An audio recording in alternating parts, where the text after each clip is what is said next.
Let's have a look at the highlights of race 31, the Armour All Gold Coast 600. David Reynolds on pole position in the Barbagallo Ford alongside Taz Douglas in James Moffat's Norton Nissan. 28 cars on the grid for the 102-lap, 300-kilometre race. But drama for David Brabham. The HHA Mercedes would end up with Mark Lieb hitting him in the door. That would be a problem later on. James Courtney was mixing it with the co-drivers, trying to get a move on Warren Luff and push the Holden Racing Team Commodore towards the front. Speaking of pushing, Steve Owen made contact with Warren Luff, touched the tyre wall. No penalty was issued for that conduct.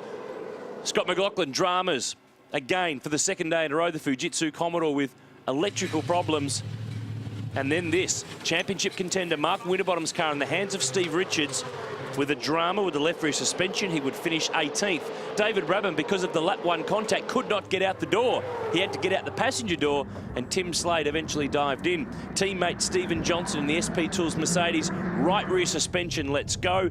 He and Maro Engel would get it repaired and finish in 22nd place as Stephen Johnson limped that car back to the lane. Plenty of hustle at the front. Greg Murphy and Dean Canto stepped into the leading cars, and Murphy, the Kiwi, moved his way to the front. Scott Pye came out of the pits, cold tyres in the fence, and Shane Van Gisbergen so unlucky. Safety car came out, pit stop stacking for Jamie Whincup and Craig Lowndes, and David Reynolds started to chase. He threw everything at James Courtney, and the Barbagallo Ford was high-flying through the beach chicane. And then this, James Courtney leading the race, trying to win his first race on the Gold Coast.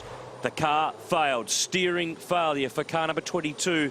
He and Greg Murphy, non-finishers for the third race in a row and the second in a row on the weekend on the streets of the Gold Coast. And that gave the lead to David Reynolds. It was a crushed Greg Murphy who could not believe it. Then James Moffat got it wrong at the chicane. The back end of the curb breaks the right front on the Norton Nissan. He too was out of the race and left to limp back to pit lane. But up front, David Reynolds and Dean Canto did the best job. Reynolds winning his first V8 supercar race, and from pole position, a stunning job at the Armour All Gold Coast 600. Coulthard and Youlden second, Russell Engel and Ryan Briscoe on the podium in third. Surfboards all round at the Armour All Gold Coast 600.